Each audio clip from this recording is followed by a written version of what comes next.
Tax मैको rail का share आने वाले समय के अंदर 370 रुपये तक के टारगेट दिखाने की क्षमता रखता है।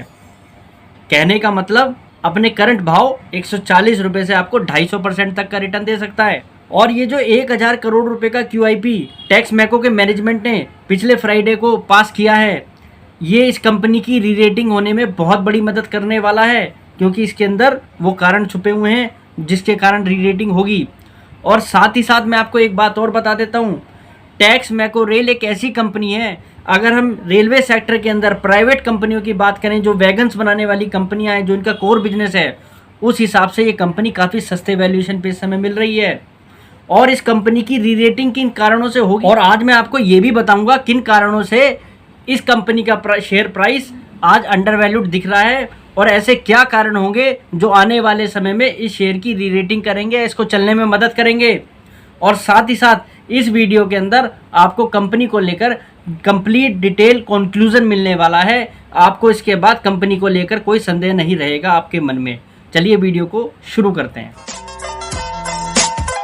ये तो आप सभी लोग बात जानते हैं कि मिनिस्ट्री ऑफ रेलवेज इस समय रेलवे के इंफ्रास्ट्रक्चर को लेकर फ्रंट फुट पर इस समय बैटिंग कर रही है, और मिनिस्ट्री ऑफ रेलवे लगातार नए नए ऑर्डर्स दे रहे हैं और इंफ्रास्ट्रक्चर को लेकर लगातार रेलवे के एक्सपेंशन में लगी हुई है। चाहे वो एक्सपेंशन रोलिंग स्टॉक्स का हो, चाहे वो एक्सपेंशन जो है आप देखें रेलवे के सिग्नल सिस्टम्स को चेंज करने का हो, चाहे वो एक्सपेंशन यहाँ पर अगर देखा जाए तो प्लेटफॉर्म्स का रीडेवलपमेंट का हो, जिस भी तरीके से रेलवे एक्सपेंशन कर सकता है रेलवे का इस समय करने में लगा हुआ है। और नए नए ऑर्डर इस समय टेंडर्स जो है रेलवे जो है मार्केट के अंदर ला रहा है।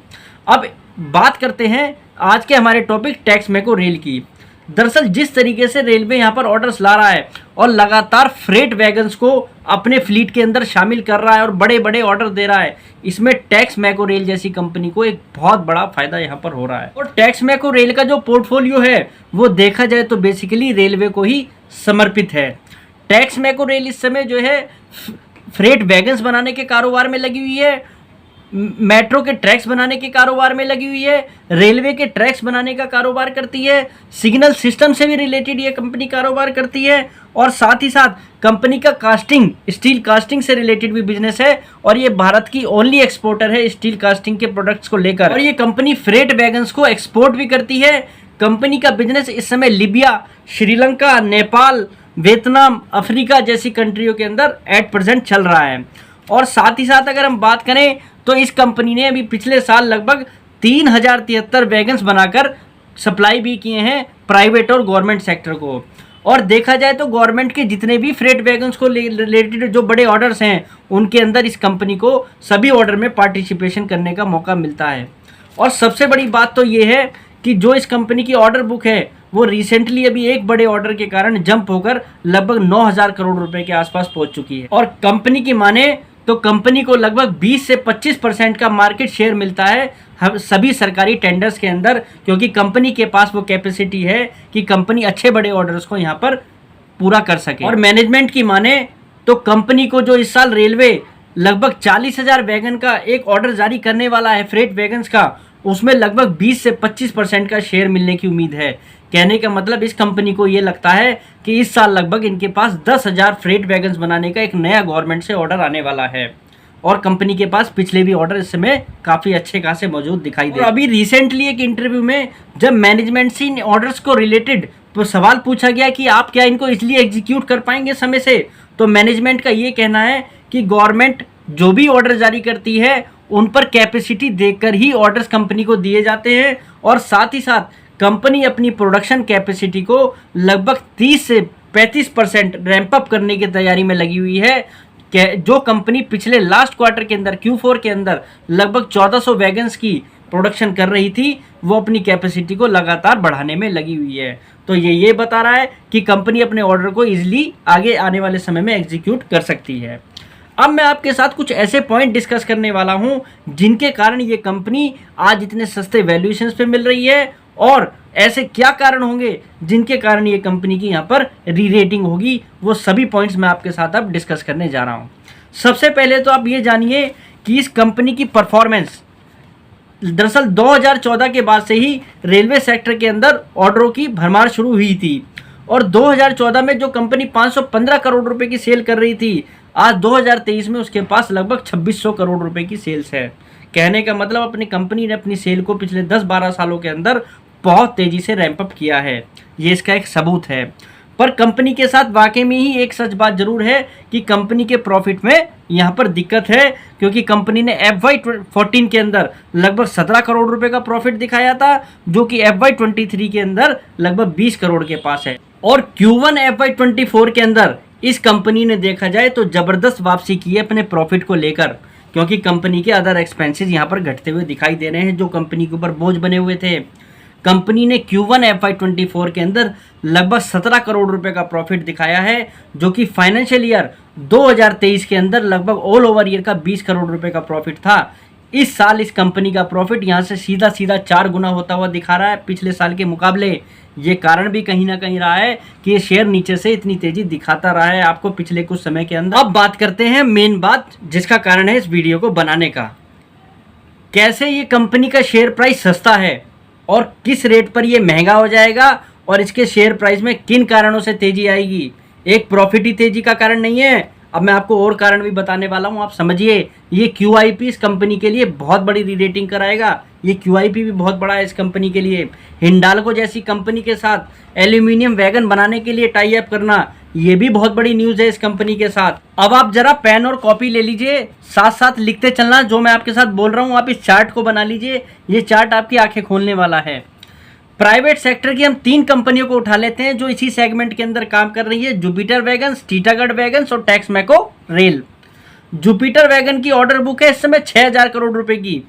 टीटागढ़ वैगन की है 27,890 करोड़ की, जिसमें 6,300 करोड़ रुपए का व्हील्स का ऑर्डर है। टेक्समैको रेल की ऑर्डर बुक है 9,000 करोड़ रुपए की। सेल्स पर आ जाइए, जुपिटर वैगन की FY23 की सेल है 2,073 करोड़ रुपए की। टीटागढ़ वैगन की है 2,780 करोड़ रुपए की। टेक्समैको रेल की है 2,600 करोड़ रुपए की। सेल्स के हिसाब से ऑर्डर बुक कितने के मल्टीपल पे है? जुपिटर वैगन की 3 के मल्टीपल पे, टीटागढ़ की 10 के मल्टीपल पे, टेक्समैको की 3 के मल्टीपल पे।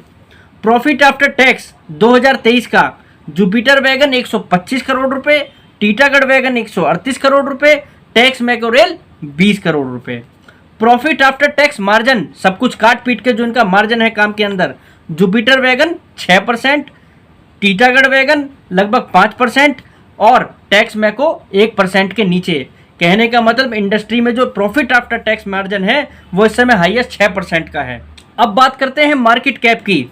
जुपिटर वैगन 14,047 करोड़ रुपए की मार्केट कैप 350 रुपए के भाव पे। टीटागढ़ वैगन 9915 करोड़ की मार्केट कैप 769 रुपए के भाव पे। टेक्समैको रेल की मार्केट कैप है 4538 करोड़ रुपए की 140 रुपए के भाव पे। जुपिटर वैगन 6000 की करोड़ की ऑर्डर बुक पे 14,047 करोड़ रुपए की मार्केट कैप एंजॉय कर रहा है, और उल्टा यहाँ पर टेक्समैको रेल 9,000 करोड़ की ऑर्डर बुक पे 4538 करोड़ रुपए की मार्केट कैप पे बैठा है। 50% के डिस्काउंट पे शेयर इस समय मार्केट कैप टू सेल्स के रेशो में बैठा हुआ है। यहाँ पर सेक्टर के हिसाब से, अगर सेक्टर के हिसाब से हम बात करें, और सुनिए, return on equity Jupiter wagon 15%, Titagarh wagon 13% और टेक्समैको रेल की FY23 की रिटर्न ऑन इक्विटी है लगभग 1.5%। लेकिन यहाँ पर अब आप एक चीज़ देखिएगा, डेट टू इक्विटी 0.36 का रेशो है जुपिटर वैगन का। कहने का मतलब उनका डेट काफ़ी कम है। टीटागढ़ वैगन 0.26 काफ़ी कम है, पर टेक्समैको रेल का डेट टू इक्विटी है 0.71। लगभग 800 से 900 करोड़ रुपए का डेट है इस कंपनी के ऊपर। ये भी एक बहुत बड़ा कारण है इस कंपनी की जो फाइनेंस कॉस्ट बढ़ रही है, ये यहाँ पर इसके मार्जिन को ना बढ़ने देने के कारण।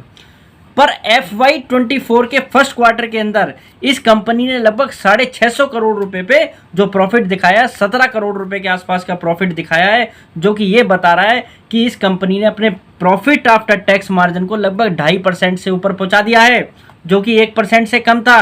अब कंपनी की यहाँ से रिटर्न ऑन इक्विटी आपको सुधरती हुई दिखाई देगी। इस साल के अंदर भी आपको रिटर्न ऑन इक्विटी में अच्छी खासा उछाल दिखाई देगा।